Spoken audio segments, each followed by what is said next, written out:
на Черешов масив беше убит зверски тази нощ в селището на Кюстендилското село Шишковци. Той е бил нападнат от група роми, които го пребили до смърт.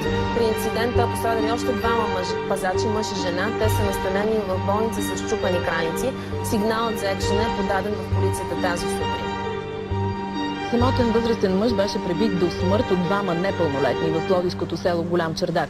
Нападателите нахлули в дома на 82-годишния старец с намерението да откраднат пенсията му. Нанесли на човека множество удари по главата и след това го удушили. С намерените в джоба на жертвата 6 лева си купили кебабчета, цигари и наливни.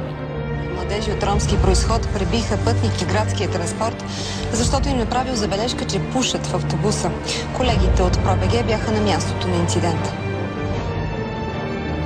Двама ранени полицаи от Варна и млад мъж са в болница след сбиване с строители. Снощи в късния календар ви съобщихме за инцидента. Цивилните полицаи се намесили в скандал за пари между работници от село Игнатиево и собственик на имот, на който те поставили улуци. Мъжете заплашили полицаите с газов пистолет, а единият от служителите на реда е ударен с метална щанга по главата. Заради конфликта близките на работниците, които са от ромски произход,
Бус с цигани от фамилията на Кирил Рашков тръгват нарочно да гонят момчето, той си разкарва кучето и го влачат 10 метра.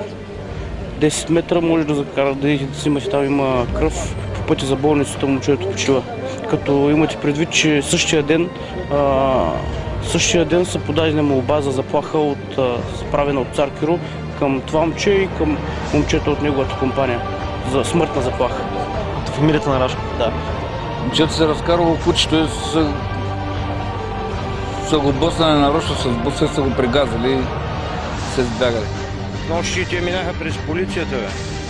Пригази 3 души полицаи.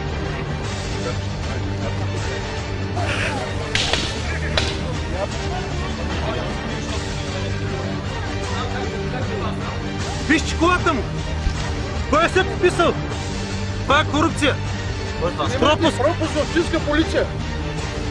Пропуск! Ето, вижте как пази държавата, вижте! Предния ден две деца са се скарали от ромски и от български произход, което е прераснало в свада и между родителите. На този етап са установени голяма част от участниците в инцидента и в момента издирваме водача на буса, който е причинил смъртта на малото момче.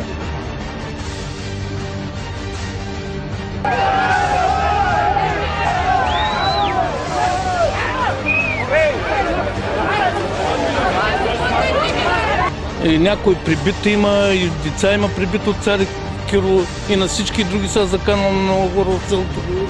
На Гиори сме били, такива сме били. Не може така всяко да вари през къра и да прави каквото се иска. Бил Цар Киро, колкото Цар Киро. Се е цар, той е цар на тяхните цигани. Не е цар на селото. Те мислят, че като имат пари и живота е тяхен. Как го мислят те? Да, те са господари на това село, толкова години берем дерт с тях. Искам Киро циган да го няма тук Рашко и да ги няма изобщо.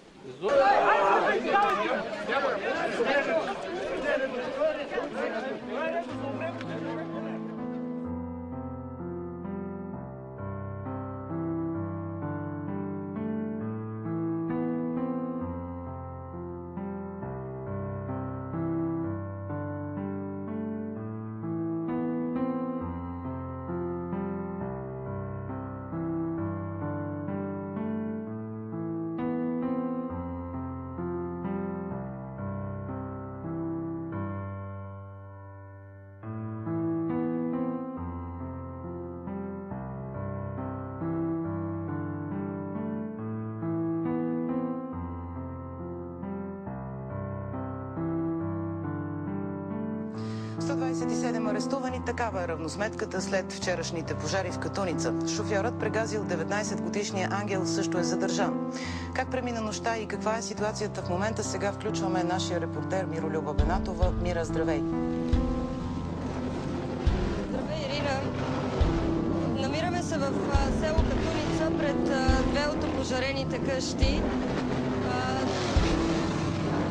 Вероятно чувате звука. Това е звук от няколко десетки мотори, които току-що пристигнаха. Това са мотористи с различни регистрации, които дойдоха да изразят своя протест срещу смъртта на 19-годишния Ангел вчера, който да припомня все пак защо сме тук изобщо. При една катастрофа, предизвикана от бус пълен с 6 души, близки до ромската фамилия на цар Киро, загива 19-годишния Ангел, който е близък на друга фамилия, която, знае се, от години има някаква вражда с цар Киро. Момчето, по думите на неговите близки, които са станали неволни свидетели на тази катастрофа, е било умишлено сгазано от близките на цар Киро, като бащата на момчето също е присъствал и се опитал да спре катастрофата, но за съжаление това не се е случило. За момента е обявено, че в центъра на Катуница се случва мирно шествие на майки. Факт е, че бяхме изненадани от моторите, но очаквахме, вероятно майките наистина се намират в центъра на Катуница, където ние за съжаление не сме в момента, но след това със сигурност ще ги посетим. И също така се знае, че в близкия час ще започне и поклонението за смъртта на 19-годишния Ангел, малко по-късно след обяд.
Добър ден, господин Рашков търся.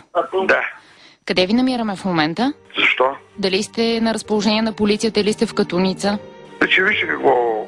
Полицията си знае работа, хората знаят какво да правят. Тук от няколко страни ни охраняват къща. Сега те, ако чувстват, че ние сме виновни, ще да приберат там, където не е местото. Отдавна има напрежение и хората от Катуница се оплакват, че ги тормозите. И това не отговаря на истината. Това е една екстремистка група, банда, една бандичка, малка банда. Ами цялото село едва ли е една банда? Няма такова нещо. Хората от Катуница искат да се изселите от селото. Защо да се селят? Да се изселят те.Що се чувстват, че са престъпници, да се изселят?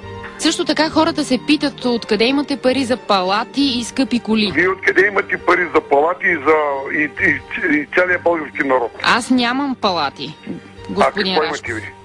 И аз си това беше.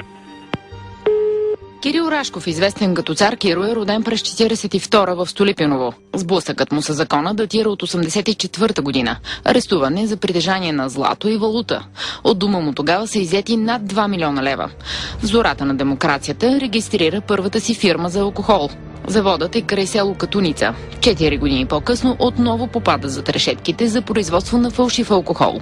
През 1998 основава партия Свободна България, чиято цел е да вкара ромите в политиката и икономиката. Само преди 2 години митничари се натъкват на негов нелегален цех за дестилиране на етилов алкохол. Щетите за държавата бяха близо половин милион лева. Тогава Рашков обяви, че е натопен. Да, имаме меласа, да. Имаме. Меласа не е предмет на престъпление. Но аз няма да се обяснявам сега. Ма не работи колоната, те лъжат. През годините Рашков има сблъсъци не само с закона, но и с медиите. Точно преди година той държа в плен няколко часа пловдивския журналист Емил Кацаров, който подготвяше разследване за имотите на фамилията. И той така доста гневно ми заяви, че момче, ти от тази кола няма да излезеш, докато не ми дадеш касетите. Аз му обясних, че това в момента, който прави абсолютно незаконно и то е подсъдимо. Той каза, не ме интересува твоя закон, такива като теб в Ирак ги бесят по дърветата. За отправените смъртни заплахи към колегата ни беше арестуван внука на Рашков, който беше осъден по бързата процедура на глоба от 3000 лева.